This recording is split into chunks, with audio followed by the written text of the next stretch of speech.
जीवन में हमारा मन है ना, ये स्वाभाविक चंचल है।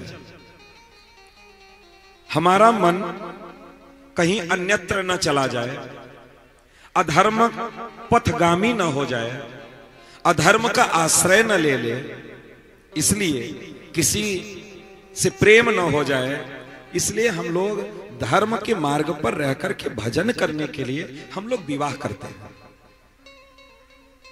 किस लिए?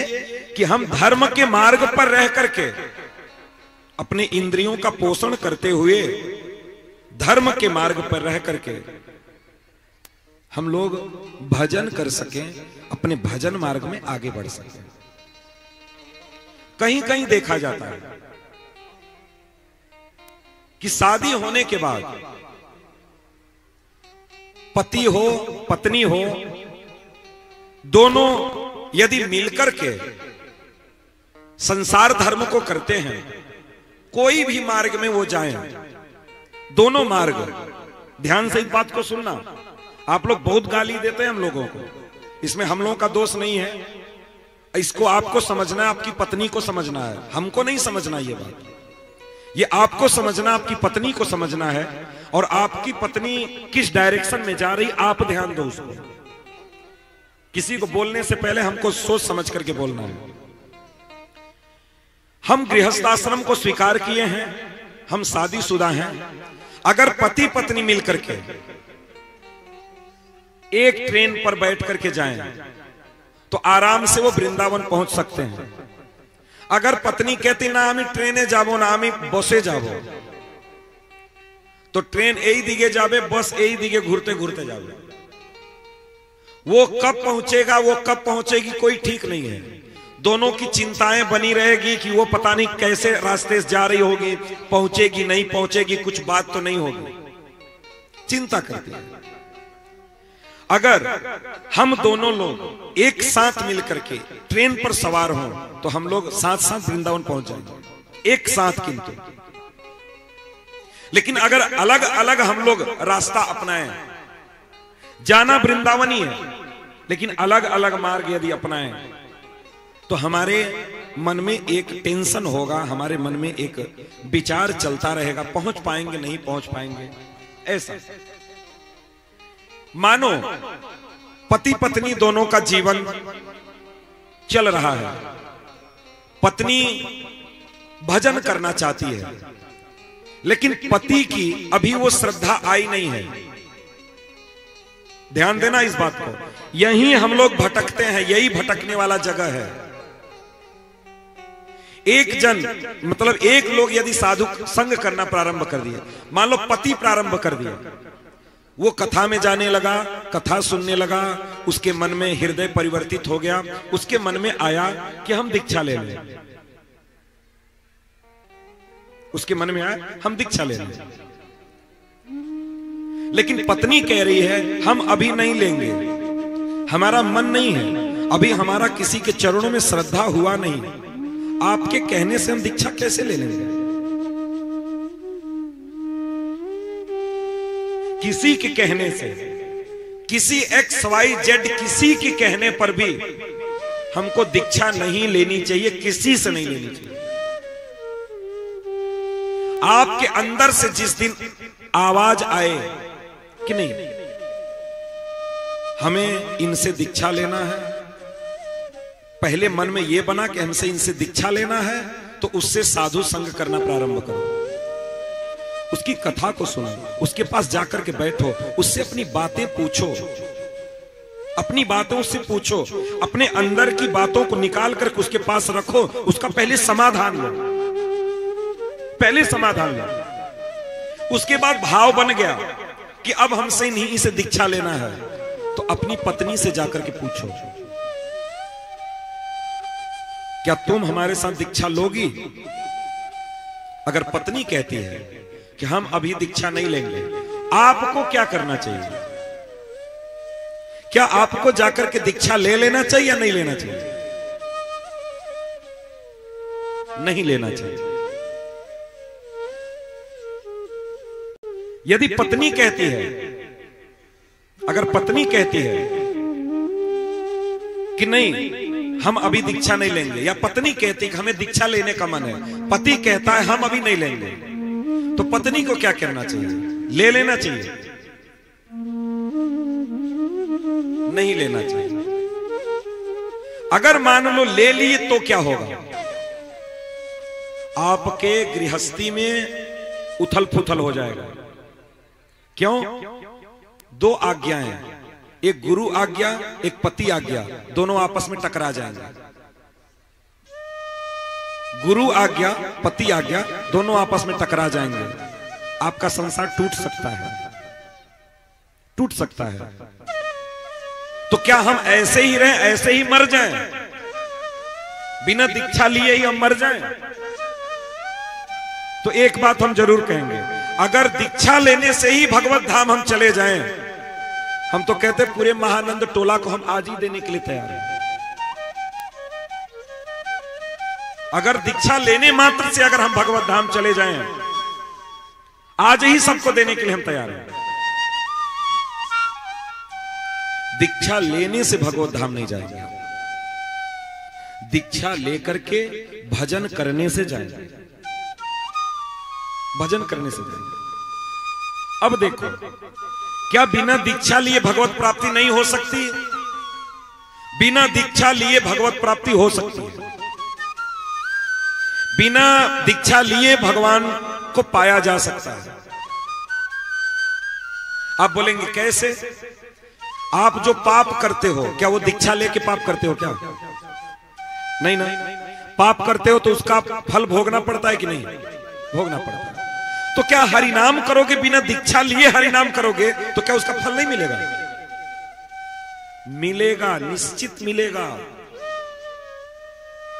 तो दीक्षा लेने में और ना लेने में, ऐसे हरिनाम जप करने में क्या लाभ है? केवल एक ही लाभ है, दीक्षा लेकर के अगर जाओगे तो आप भगवान की सेवा कर पाओगे, वहां भगवान का प्रेम प्राप्त कर पाओगे। और अगर दीक्षा नहीं लेकर के केवल हरिनाम जप करके यहां से आप जाओगे तो आपको केवल भगवत प्राप्ति होगी, साल के सारूप्य सात्मिष्ट, ऐसे प्रेम नहीं प्राप्त होगा प्रभु का, भगवान की सेवा आपको नहीं मिलेगी। यही एक अंतर है। तो हमको क्या करना चाहिए? तो ये पति पत्नी का डिसीजन होना चाहिए। हम तो कहेंगे आकर के दीक्षा ले लो, सामने वाला तो कहेगा कि पहले एक को पकड़ो, पहले उस पर कब्जा जमाओ, बाद में जो होगा देखा जाएगा, उसका संसार चाहे नष्ट ही हो जाए। वो तो चाहता है कि हमारी टीम बढ़ जाए, वो तो चाहता है हमारा ग्रुप बढ़ जाए। तो क्या तुम ग्रुप बढ़ाने के लिए अपना संसार तोड़ोगी? क्या तुम ग्रुप बढ़ाने के लिए अपना घर परिवार तोड़ोगे? तो क्या करना चाहिए आपको? पति से पूछना चाहिए कि हम दीक्षा ले कि ना ले। अगर अभी पति का मूड नहीं है तो आप चुप लगा करके घर में बैठ करके खूब हरिनाम करो, बिना दीक्षा लिए खूब नाम जप करो। इतना नाम जप करो, इतना नाम जप करो कि आपके नाम के प्रभाव से आपके पति का हृदय पिघल जाए और आकर के वो कथा में बैठना प्रारंभ कर दे, और उसके भी हृदय में ये भाव जग जाए कि नहीं, हमारी पत्नी तो तैयार ही है, हमारी वजह से वो नहीं ले पा रही है, चलो दोनों मिल करके हम लोग अब दीक्षा लेकर के भजन करते हैं।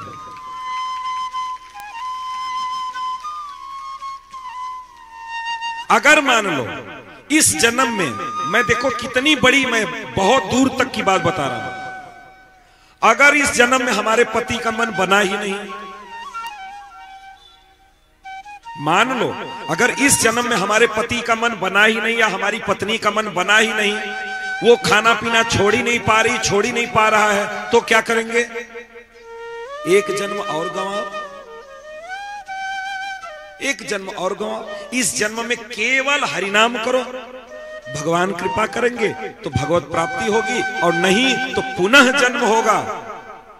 वही भागवत का श्लोक, दीयमानम न गृह्णन्ति बिना मत सेवनम जना। साधु कहता है हमको भगवत प्राप्ति नहीं करना है, हमको भगवत धाम नहीं चाहिए, हमको पुनः यही मृत्युलोक में जन्म चाहिए, ठाकुर जी की सेवा चाहिए, हमें भगवत धाम नहीं जाना है। जो आनंद यहां आपकी सेवा करके है वो भगवत प्राप्ति में नहीं है। तो मान लो एक जन्म और गवाओ, केवल हरिनाम करके ही व्यतीत करो, क्या फर्क पड़ता है? भगवान कृपा करके आपको दूसरे जन्म में ऐसे घर में जन्म देंगे, ऐसे व्यक्ति से विवाह करवाएंगे जो साथ साथ दीक्षा लेकर के और आप दोनों लोग भजन करना प्रारंभ करोगे। और नहीं तो आपको लगता है कि दीक्षा लेके भगवत प्राप्ति हो जाएगी, तो दीक्षा ले लोगे जाकर के और फिर संसार में लड़ाई झगड़ा शुरू हो जाएगी, पति पत्नी में रोड फाइट हो रहा है,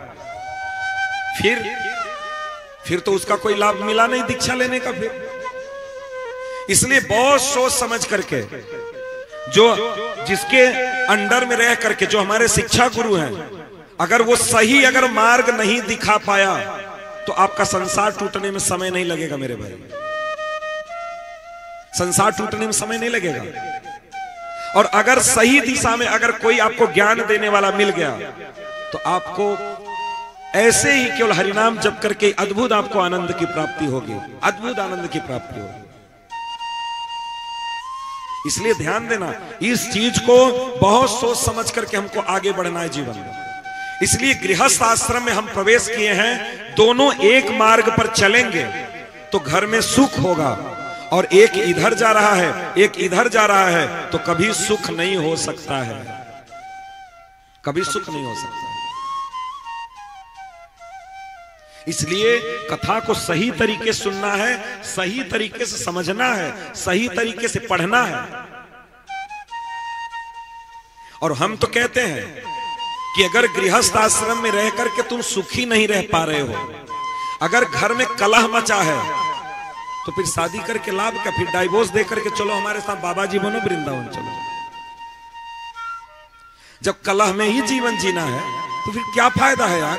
इससे अच्छा तो चलो बाबा जी बनो। फिर जब तुम्हारा पूरा जीवन लड़ाई करते ही व्यतीत हो जाएगा तो शादी किए क्यों? फिर क्यों शादी की? और अगर शादी हो गई तो थोड़ा सा धैर्य धारण करो कि चलो प्रभु जो भी अप्रायश्चित होगा उसको हम कर रहे हैं, लेकिन आपके नामों का हम जप करते रहेंगे जीवन पर्यंत, और मेरा उद्धार अब आपके हाथों में है। आप अब चाहिए हमें उठाइए और चाहिए गिराइए, हमें जो मर्जी है वो आप करिए। इसलिए भजन जो करना है वो कैसे करना है वो हमको अगर जान के नहीं समझ, ये जानना जहां अमृत होता है वहीं विष होता है। जहां अमृत होता है वहीं विष होता है। पहले अमृत नहीं निकलता, पहले विष ही निकलता है। विष निकलने के बाद अमृत निकलता है, विष निकलने के बाद अमृत निकलता है। इसलिए स्वयं भगवान गृहस्थ आश्रम को स्वीकार किए। किस लिए?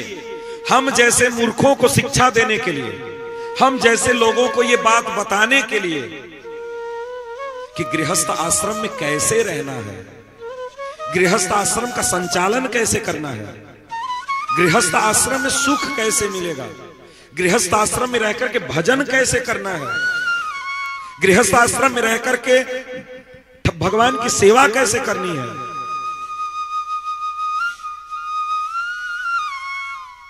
इसलिए जो गृहस्थ आश्रम में है उनको इन बातों का ध्यान दे करके, इन बातों को सोच समझ करके तभी आगे बढ़ना चाहिए, तभी आगे बढ़ना चाहिए। भगवान स्वयं गृहस्थ आश्रम में प्रवेश किए।